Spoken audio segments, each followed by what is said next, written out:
Hello tout le monde, j'espère que vous allez bien. Je suis très contente de vous retrouver pour une nouvelle vidéo sur ma chaîne. D'autant plus que dans la précédente vidéo que j'ai faite, je vous avais promis de vous faire ce gros morceau, puisque j'avais envie de vous faire une espèce de bilan lecture sur la première moitié de l'année 2023, parce que j'ai été très peu présente entre janvier et juin. Donc 6 mois se sont écoulés et j'avais envie de faire un petit bilan de ces 6 mois passés. Qu'est-ce que j'ai lu, quelle quantité, quel a été mon avis sur chacune des lectures que j'ai faites. Je vais essayer d'être brève sur chaque lecture que je vais vous présenter, mais j'espère pouvoir tout vous lister. C'est parti!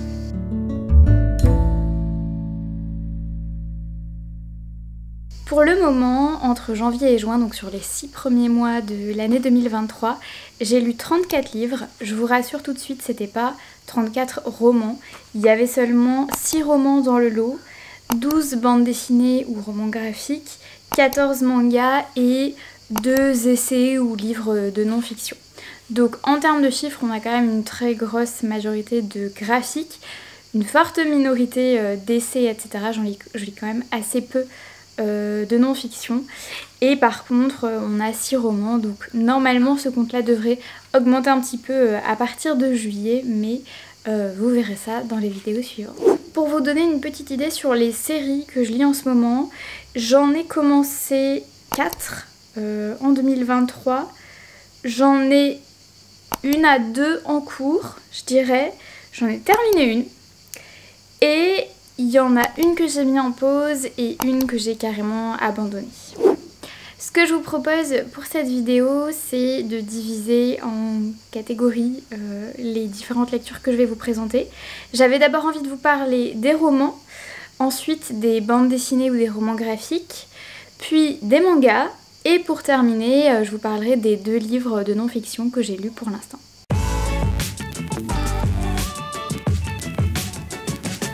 Les 3 premiers romans que j'ai lus cette année sont directement en lien avec mon travail, puisque j'ai la chance de participer à l'organisation d'un prix littéraire tourné vers le polar, les littératures policières, le thriller, etc.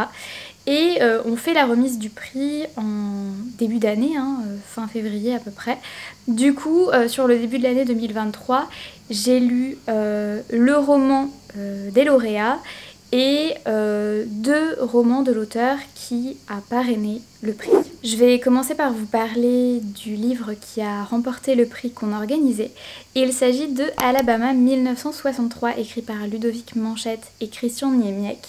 On a eu la chance de recevoir ces auteurs en visioconférence et c'était formidable de pouvoir les écouter parler de leurs livres. Ils ont tous les 2 beaucoup d'humour, c'est vraiment un duo de choc, ils se répondent bien l'un l'autre.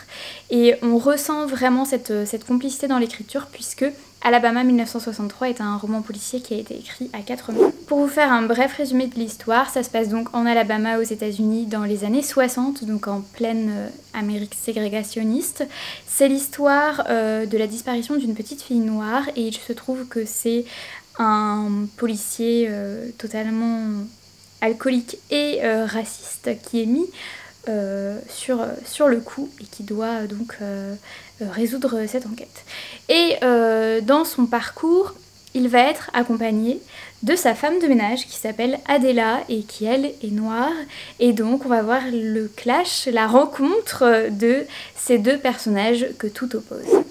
Les 2 autres romans que j'ai lus pour l'organisation de ce prix sont 2 romans écrits par Marin Ledin, qui est un auteur qui a accepté de parrainer le prix qu'on organisait, et donc il était invité et il était présent à la soirée de remise du prix pour annoncer le nom des lauréats, donc que vous connaissez déjà. Et donc j'ai eu la chance de découvrir un roman qui s'appelle En douce de Marin Ledin, ainsi que Salut à toi, ô mon frère, que du coup Marin Ledin m'a dédicacé. Donc merci beaucoup à lui, ça fait vraiment super plaisir, d'autant que entre En douce et celui-ci, c'est vraiment Salut à toi, ô mon frère que j'ai préféré. En douce raconte l'histoire d'une personne qui a un handicap. En effet, elle a eu un accident de la route et son objectif, c'est de retrouver la personne avec qui elle a eu cet accident de voiture, l'autre voiture qui était impliquée dans l'accident, et bien de lui faire sa fête, entre guillemets, de le séduire, de l'emmener chez elle et d'en profiter pour se venger. Et pour celui-ci, donc Salut à toi, oh mon frère, c'est un roman qui m'a énormément plu, notamment le personnage principal qui s'appelle Rose et qui a des cheveux roses là sur la couverture. C'est l'histoire d'une jeune femme pleine de vie, pétillante, avec énormément d'humour et qui est emplie de rock'n'roll et de références littéraires. C'est pour ça que ce livre m'a énormément plu et que je suis rentrée dedans tout de suite. Et ça raconte l'histoire donc de cette protagoniste qui voit son frère disparaître. Et donc il y a une enquête, il y a énormément de péripéties. Mais pour moi, le cœur de l'histoire, c'était ce personnage principal, ce protagoniste qui est vraiment extrêmement bien écrit. Tous les personnages de cette histoire le sont et ils sont notamment inspirés de la famille de Marin Le Dain. Donc ça, c'est quelque chose qu'il nous a appris lors de sa rencontre avec nous, lors de la remise du prix. Et du coup, si vous aimez les romans policiers avec de l'enquête et avec des personnages bien campés, fort rock'n'roll et plein de références rock ou littéraires, ce roman est fait pour vous. J'enchaîne avec malheureusement une petite déception. Je vous disais tout à l'heure qu'il y avait des séries que j'avais abandonnées et ça en fait partie. Il s'agit du premier tome de Serpent and Dove, donc série que j'ai commencé et que j'ai abandonnée dans la foulée. Déjà, je suis allée au bout de ce premier tome, ce qui était quand même pas gagné d'avance parce que c'est un sacré pavé. Ça peut plaire à certains d'entre vous parce que c'est quand même de la fantasy, voire même de la romantasy, hein. J'irais même jusque dire que la romance est plus centrale que l'univers de fantasy dans cette histoire. C'est également du enemies to lovers, donc ça peut plaire beaucoup. Et par contre, ce qui m'a déplu, c'est que je trouvais justement que cette histoire d'amour était mal construite, qu'elle n'était pas du tout au service de cet univers de fantasy. Je m'attendais à quelque chose de beaucoup plus complexe, limite politique, etc. Parce que c'est l'histoire d'un chasseur de sorcières qui est d'une certaine manière marié de force à une sorcière. Sauf qu'il ne sait pas que c'est une sorcière et elle est un peu prise au piège par son ennemi. Et donc leur relation petit à petit va se construire. Et en fait, la manière dont c'est résumé sur la 4e de couverture donne l'impression que ce mariage arrangé a quelque chose de politique, que c'est en lien avec cette espèce d'ordre des chasseurs de sorcières, que ça peut mettre en péril différentes choses. Et en fait, on le retrouve très très peu et finalement c'est énormément centré sur l'histoire d'amour entre les deux personnages. Et encore, vu que c'est un enemies to lovers, ça met énormément de temps à arriver. Il y a un... Comment vous dire, la sorcière, elle est toute hésitante, je l'aime, je l'aime pas, je l'aime, je l'aime pas, oh là là, je l'aime, mais comment je vais faire parce que je suis une sorcière et lui c'est un chasseur de sorcières. C'est vraiment, enfin, excusez-moi, mais j'ai trouvé que c'était un peu bidon. Voilà, c'est rare que je taille les livres comme ça. Je pense encore une fois que si vous êtes amateur de romantasy, si pour vous le plus important c'est cette construction-là de je l'aime mais je ne peux pas l'aimer, etc., ça va vous plaire. Mais moi, ça m'a saoulée. Donc, je ne recommanderais pas forcément Serpent and Dove, en tout cas si vous préférez la fantasy à la romance, etc. Ou si vous attendez que la romance, quand il y en a une dans l'histoire, soit vraiment au service de cette histoire et pas le sujet central, ça vous plaira pas, clairement. Personnellement, j'aime autant vous dire que si vous voulez faire de la romance, écrivez Nos étoiles contraires. Voilà, c'est de la romance, point. C'est un drame, c'est magnifique, ça vous fait pleurer, etc. Et il y a des vrais enjeux, quoi. Alors que là, tout cet univers de fantasy qui est venu se construire autour, finalement, n'est qu'un prétexte à la romance et pas l'inverse. Et du coup, c'est un peu dommage. Après cette grosse déception de Serpent and Dove, j'ai eu le plaisir de me replonger dans de la littérature plus contemporaine, voire même autobiographique, puisque j'ai découvert le 2e roman de Pauline Delabroix-Allard, qui s'appelle Qui sait. J'avais adoré Ça raconte Sarah, qui est son premier roman. J'étais tombée vraiment amoureuse de son style, de cette histoire qui pour le coup est une romance brûlante et qui se consume tout au fil du roman. Donc si vous ne l'avez pas lu, je vous le recommande très chaleureusement.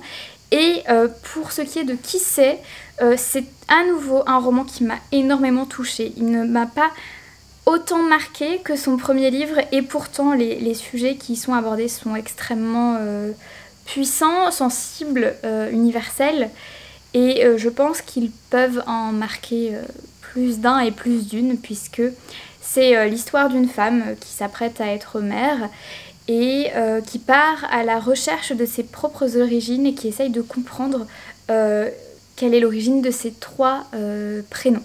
Je ne vous en dis pas plus pour ne pas vous spoiler l'histoire, mais c'est vraiment un récit extrêmement touchant, une espèce de quête identitaire d'un personnage qui est déjà adulte, donc ça change des quêtes identitaires et des récits initiatiques qu'on lit dans la littérature ado et que j'adore, hein. Harry Potter en fait partie, il part voilà, pour ce voyage initiatique et il grandit tout au long de l'histoire. Là on est sur un personnage qui est déjà adulte et qui pourtant est perdu, qui subit, qui vit aussi un drame qui va bouleverser sa vie et qui renforce aussi cette quête de sens et ce besoin de connaître ses origines. Est ensuite arrivé le mois de mai où je partais en vacances et contrairement au titre qui va suivre, je ne suis pas partie à Copenhague mais dans un tout autre pays, ce qui ne m'a pas empêché de découvrir le roman de Zoé Brisby qui s'appelle Bon baiser de Copenhague. Ouais, décidément j'ai voyagé autant physiquement que dans ma lecture et surtout j'avais besoin de lire quelque chose qui me détende, qui me fasse rire, qui soit plaisant, etc. Et ce roman de Zoé Brisby, franchement je vous le conseille parce qu'il est vraiment parfait si c'est ça que vous recherchez. Ce roman raconte l'histoire d'une jeune femme qui a autour de la trentaine et qui malheureusement n'a pas de chance en amour et pourtant un jour elle se découvre un désir d'enfant qu'elle n'avait pas auparavant et malheureusement toutes les rencontres qu'elle fait sont un échec et donc elle se met en tête d'aller faire un bébé toute seule et donc pour ça elle va aller découvrir une clinique à Copenhague pour faire un bébé toute seule et elle va un petit peu voir et explorer Copenhague pour savoir quel est le mode de vie des gens qui habitent là-bas, savoir si il ferait un bon père potentiel, s'il y a des bonnes gènes là-bas, etc. Puis surtout, voir comment ça se passe dans la clinique, etc. Et donc, elle est accompagnée de sa meilleure amie qui est militante, écologiste, végane, absolument à fond, et surtout vraiment hilarante, pleine de vie. Et donc elle la pousse à aller faire ce voyage, elle la pousse aussi dans ses retranchements, elle qui est plus réservée, plus timide et beaucoup moins sûre d'elle. Et donc elle s'en va faire ce voyage avec sa meilleure amie en quête de cette clinique et pour voir un petit peu comment ça se passe à Copenhague.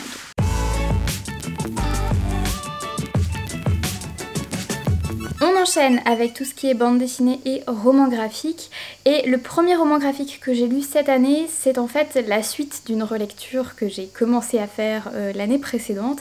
Il s'agit de Heartstopper et donc je me suis refait le 4e tome au début de cette année et c'est toujours un plaisir, c'est toujours un régal de me replonger dans cette histoire et d'ailleurs si vous aussi vous avez aimé, j'ai vu quelques scoops sur Netflix et sur le compte Insta de Alice Oseman, donc l'autrice illustratrice de Heartstopper. Sachez que finalement il n'y aura pas 5 livres mais 6 pour terminer la série, donc j'ai absolument trop hâte qu'ils sortent. Et bien sûr, c'est peut-être pas un scoop parce que si vous avez Netflix vous le savez, une première saison de Heartstopper est déjà sortie et la saison 2 arrive là, il me semble que c'est le 3 août, donc vous ne pouvez pas savoir à quel point j'ai hâte qu'on soit au mois d'août et sur Netflix. Si jamais vous ne connaissez pas ce roman graphique, Heartstopper, c'est l'histoire de 2 garçons, Nick et Charlie. Charlie est gay et Nick c'est le rugbyman, c'est le mec typiquement hétéro, etc. En tout cas, d'après les amis de Charlie, c'est le stéréotype qu'il incarne. Mais vous allez voir, en découvrant Heartstopper, que c'est un peu plus compliqué que ça. Et sachez que Alice Oseman est particulièrement douée pour écrire et dessiner des personnages queer, écrire des histoires pleines de douceur et de bienveillance.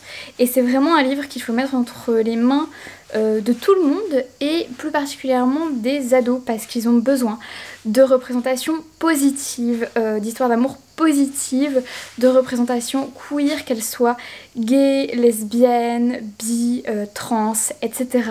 Vraiment pour faire découvrir la communauté LGBTQIA+, il n'y a rien de mieux que les romans graphiques et autres romans de Alice Oseman. J'enchaîne avec une bande dessinée qui s'appelle Not a New York Love Story, écrite par Andreas Geffe et Julian Volodge. Je ne sais pas du tout comment ça se prononce. Je vous avoue que mon souvenir de cette BD est assez lointain, mais fort heureusement, je marque bien souvent mon avis sur Goodreads. Voilà, je ne sais pas si vous arriverez à lire. Je peux vous en faire un petit résumé. Ce que j'avais noté sur cette BD, c'est que ça se situait entre rêve et réalité, qu'il y avait des couleurs pastel et que ça abordait des sujets très émouvants comme l'amour, l'amitié ou encore le deuil. Il y a peu de texte, énormément d'images marquantes pour un rendu à la fois beau et déroutant. Désolée pour le bruit, il y a mon chéri qui fait la vaisselle à côté. On lui dit merci de faire la vaisselle. Voilà, on ne l'engueule pas parce qu'il fait du bruit pendant qu'on tourne une vidéo. On est content. Je m'étais noté aussi que pour ceux qui l'ont lu, ce titre est à la hauteur de l'excellent Séjours qui disparaissent de Timothée Le Boucher. Donc je ne sais pas si vous connaissez cette bande dessinée, mais c'est une BD qui m'avait énormément plu. Et donc c'était un peu dans le même esprit et ça m'avait donc bien plu également. Ensuite, j'ai eu le plaisir de découvrir Idéal Standard de Haute Picot, qui est une bande dessinée criante de vérité qui raconte les péripéties amoureuses d'une trentenaire. C'est une bande dessinée qui dénonce le sexisme ordinaire, qui dénonce la charge mentale et les dictates qui pèsent sur le corps des femmes. Donc forcément, ça m'a beaucoup plu. Et si vous cherchez une BD féministe sur l'amour, sur le couple et toutes ces complexités, elle est pour vous. On enchaîne avec un auteur-illustrateur de romans graphiques que j'aime beaucoup, qui s'appelle Quentin Dution. J'ai lu de cet auteur La Dame Blanche cette année et j'avais découvert cet auteur-illustrateur auparavant avec Nathan, qui est une BD qui m'avait énormément marquée, qui parle de transidentité.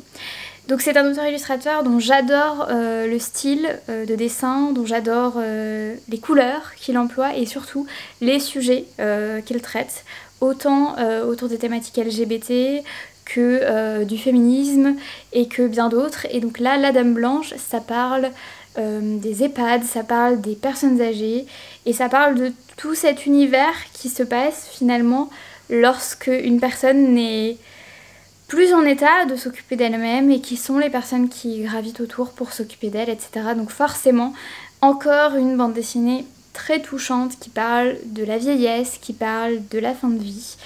Forcément très très marquante mais aussi très belle, donc encore une fois, c'est un oui, je vous la recommande. Après ça, à la médiathèque, on a eu une petite thématique autour de la parentalité avec une expo qui parlait notamment des papas. Et du coup, ça m'a donné envie de lire de la bande dessinée autour du thème de la parentalité en général. D'abord, deux petites bandes dessinées autour des papas, puis une bande dessinée autour du rôle de maman. Alors, les deux petites BD sur les papas, c'était Tes premiers mois de Christophe Bataillon, une BD extrêmement courte, très émouvante sur le lien d'un père avec son fils. Et l'autre petite BD sur la paternité s'appelle Le guide du mauvais père. Et donc là on est beaucoup plus sur un ton humoristique et donc ça m'a plu. Les deux sont vraiment dans des genres très différents. Le premier est beaucoup plus émouvant et le deuxième est évidemment beaucoup plus drôle. Mais dans les deux cas, ça peut être un bon cadeau pour des futurs papas. Donc si jamais parmi vous il y a des futurs parents et que vous voulez offrir ça au futur père, et bien sachez que ces deux références sont excellentes. Et pour ce qui est de la BD sur la maternité, j'ai découvert La Remplaçante illustrée par Matou. Et cette bande dessinée, elle ouvre vraiment les yeux sur ce qu'est la réalité de la maternité et qu'est-ce que c'est que de vivre avec un nouveau-né et que peut-être cet effet auréole au-dessus de la tête, lumière et alléluia au moment de la naissance n'a pas forcément toujours lieu lorsqu'on donne naissance à un enfant. Peut-être que les liens se créent un peu plus tard et c'est normal et c'est pas grave. Peut-être que des fois ces liens ne se créent pas comme la maman l'espère. On voit de plus en plus ce genre de témoignages sur les réseaux sociaux et je pense que c'est des récits qui doivent être entendus. Certaines d'entre nous ont envie d'être mères et d'autres pas, et certaines parfois le regrettent. Et donc c'est bien d'ouvrir les yeux un petit peu sur ces témoignages-là.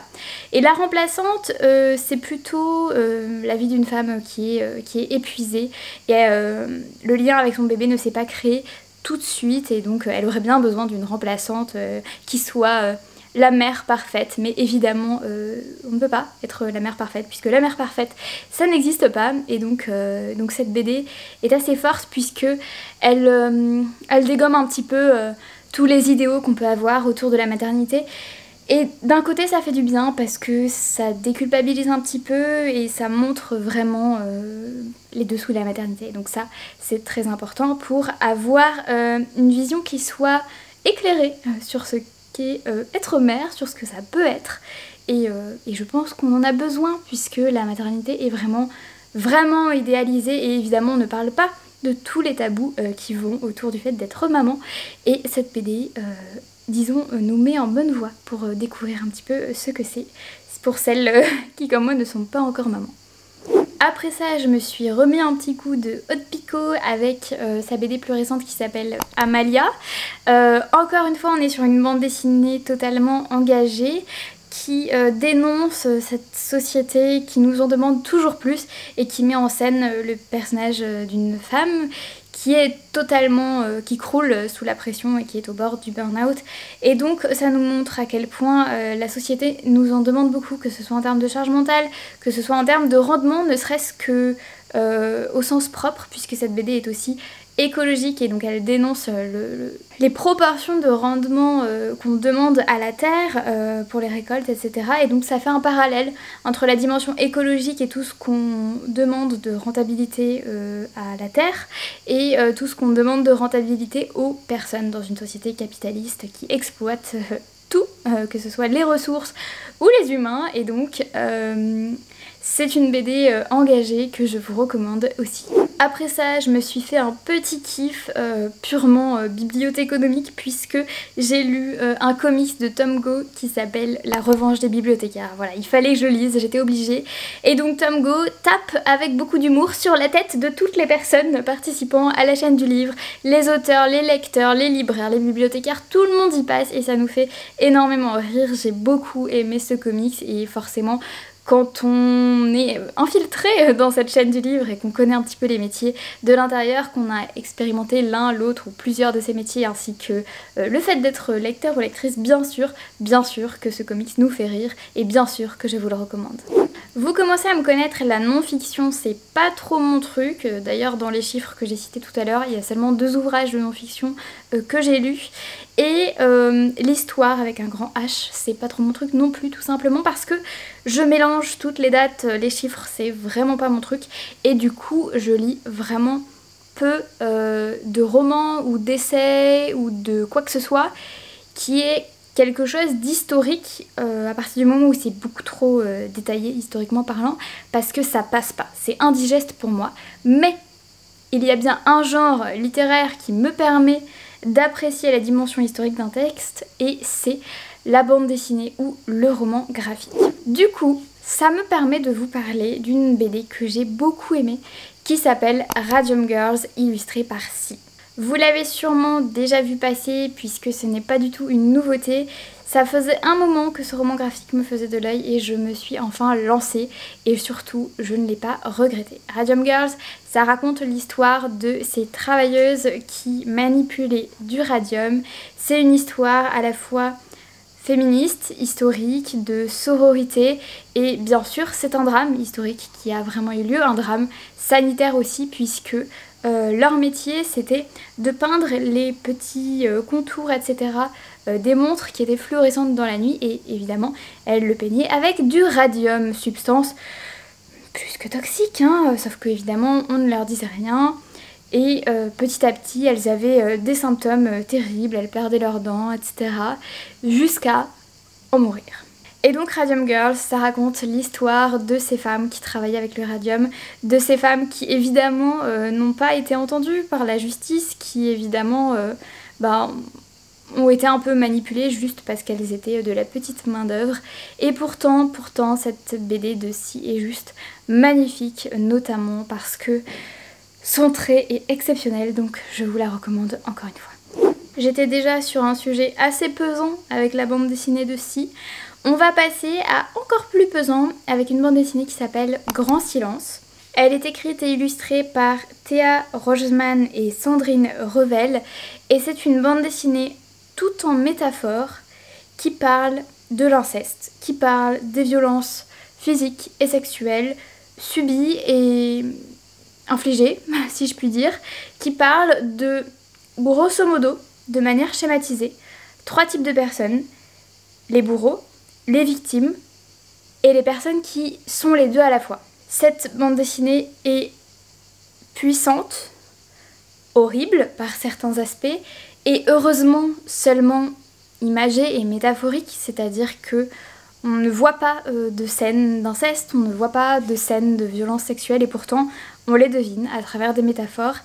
Et on devine aussi toute une morale qui se dessine derrière avec le fait que bien souvent les personnes qui font subir ces violences les ont subies aussi, donc ça permet de nuancer un petit peu la vision des choses et ça permet de dire que ces personnes-là qui ont subi des violences doivent être prises en charge psychologiquement, elles en ont besoin sous peine soit de sombrer totalement, soit pour ne pas sombrer, eh bien de perpétrer également des horreurs. Je ne dis pas que ça les excuse, loin de là, je dis juste que les personnes ayant subi des violences doivent être prises en charge et les personnes ayant fait subir des violences doivent être condamnées.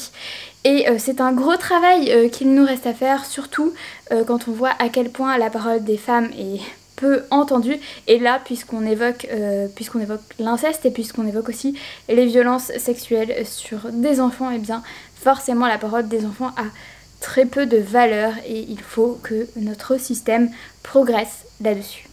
Et je termine avec une BD tout aussi engagée mais sur un ton beaucoup plus léger puisque cette bande dessinée s'appelle Si les hommes avaient leurs règles. Cette BD de Éric Lablanche et Camille Bess imagine un espèce d'univers parallèle dans lequel les hommes auraient leurs règles et à votre avis, que se passerait-il dans cet univers-là? Est-ce que les hommes seraient opprimés comme le sont bien souvent les femmes? Vous savez que dans de nombreux pays les règles sont considérées comme impures, etc.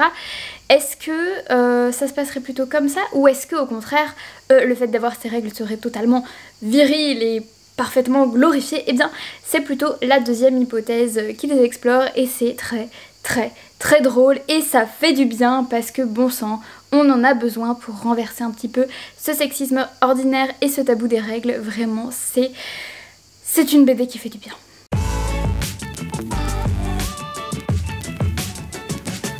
On enchaîne avec les mangas et en ce début d'année 2023 j'ai pu continuer ma lecture de Spy Family.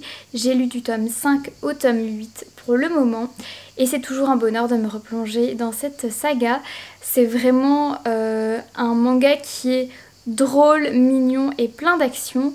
Si vous avez loupé toutes les vidéos dans lesquelles j'en parle, eh bien sachez que c'est l'histoire de Loïd, Yor et Anya, une petite famille somme toute normale, ou presque, puisque Loïd est espion, que Yor, sa femme, est en fait tueuse à gages et que Anya est télépathe. Et Anya est au courant du double jeu que jouent leurs parents, mais Loïd ne sait rien de la double vie de Yor et inversement, ce qui crée tout un tas de situations assez amusantes et voilà, pleines d'action, pleines d'humour et pleine de mignonisme grâce à ce petit personnage de Anya.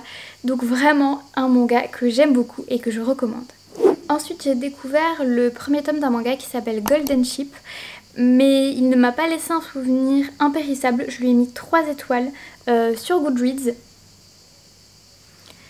Et du coup je vous propose à nouveau de lire le petit commentaire que j'ai mis puisque mon souvenir de ce manga est assez loin.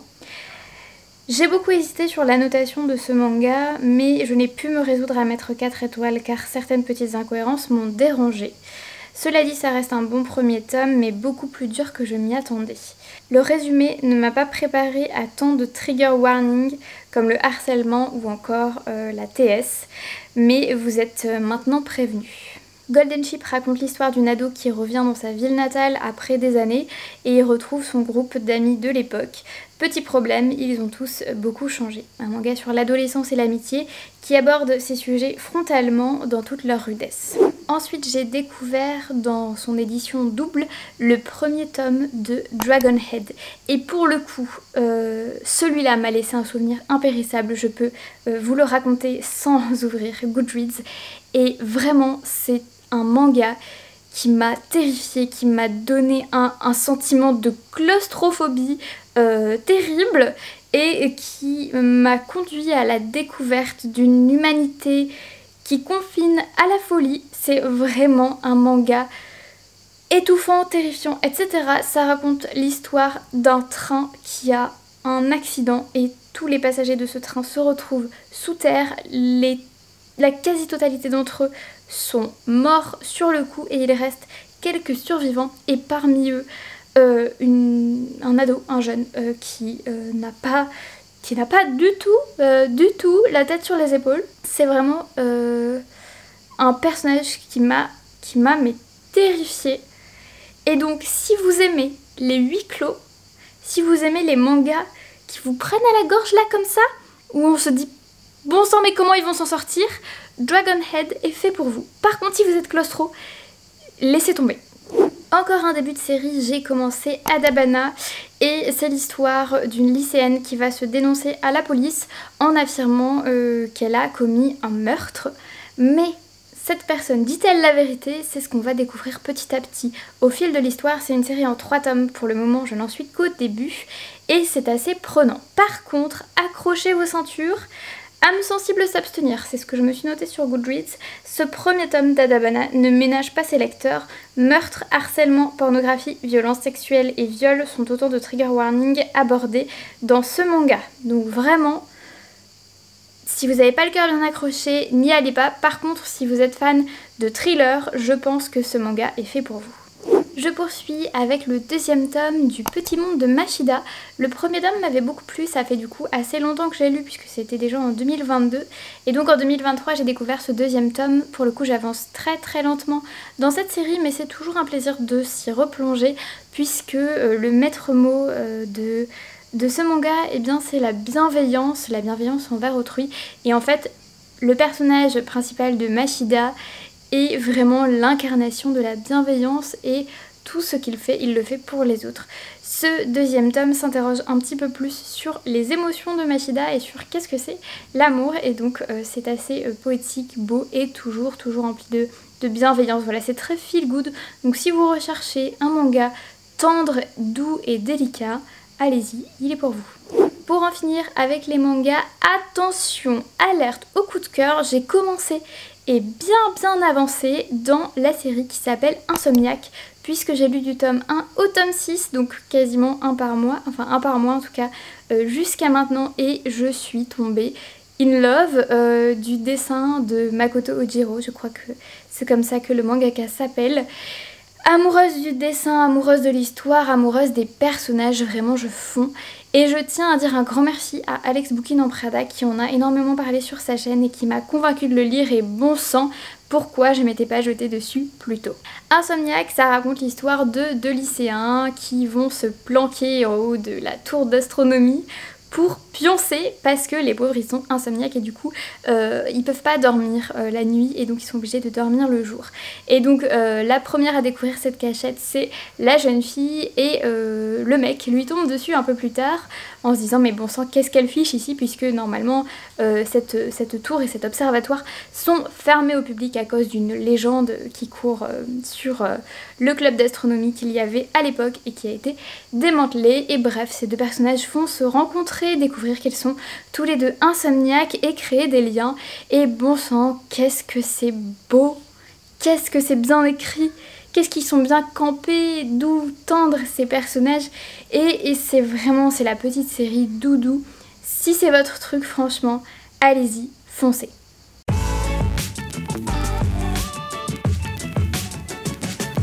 Et on termine cet énorme bilan et cette grande vidéo avec les 2 livres de non-fiction que j'ai lus en ce début d'année.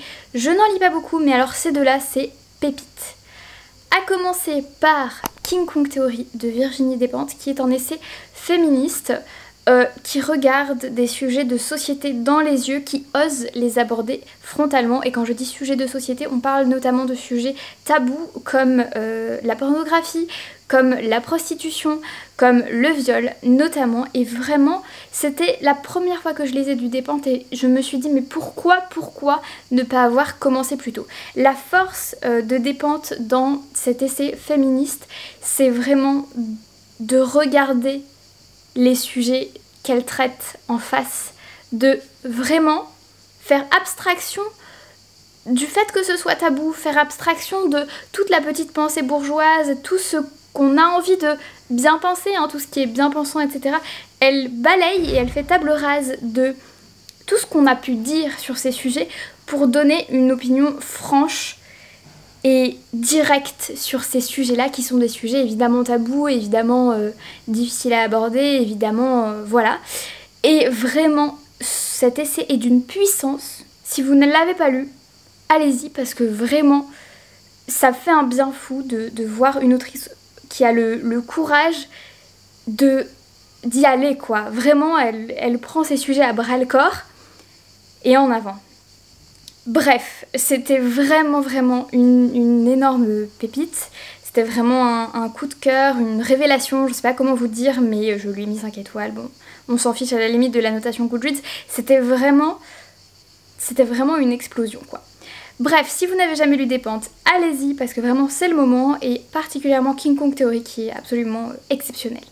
Et ensuite, pour le dernier livre que j'ai lu qui n'est pas de la fiction, ça s'appelle Passe-moi le champagne, j'ai un chat dans la gorge, et c'est simplement un recueil de phrases entendues dans le milieu de la mode, lors de défilés, de Fashion Week, etc.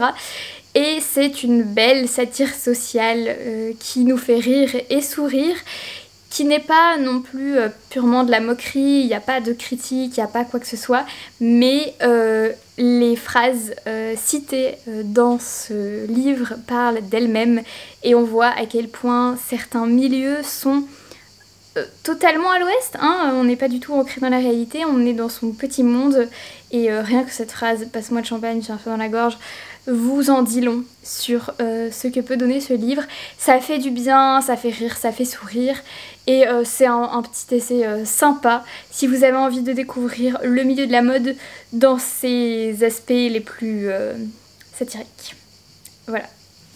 Et c'est tout pour cet immense bilan lecture. Je suis absolument navrée de ne pas en avoir fait plus fréquemment en ce début d'année, navrée d'avoir été longtemps absente, et cependant absolument ravie de revenir parmi vous. J'espère que je vais pouvoir tenir un rythme un peu plus soutenu que ces 6 premiers mois et vous faire des vidéos un peu plus récurrentes. J'ai plein d'idées, j'espère que mon agenda me le permettra, que ma flemme pourra être remisée au placard et que je pourrai plus régulièrement prendre la caméra. En tout cas, si cette vidéo vous a plu, sachez que ça m'a fait énormément plaisir de la faire.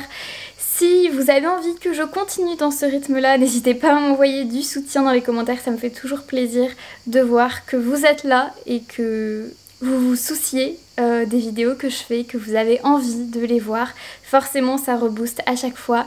J'ai vu que vous aviez été quand même assez nombreux à visionner la vidéo que j'ai faite avant de m'absenter pendant un long moment. J'ai vu que la vidéo de reprise entre guillemets que j'ai sortie précédemment a plutôt bien marché. Vous avez été nombreux à être présents, à être spectateurs de cette vidéo, et ça m'a fait énormément plaisir. Donc pareil, si cette vidéo vous a plu aussi, n'hésitez pas à me le faire savoir. S'il y a d'autres choses que vous avez envie de voir, d'autres contenus que vous avez envie de voir sur ma chaîne, n'hésitez pas à m'en parler dans les commentaires. N'hésitez pas à me faire un super bilan lecture de vos 6 premiers mois de 2023, je serais ravie d'avoir la liste.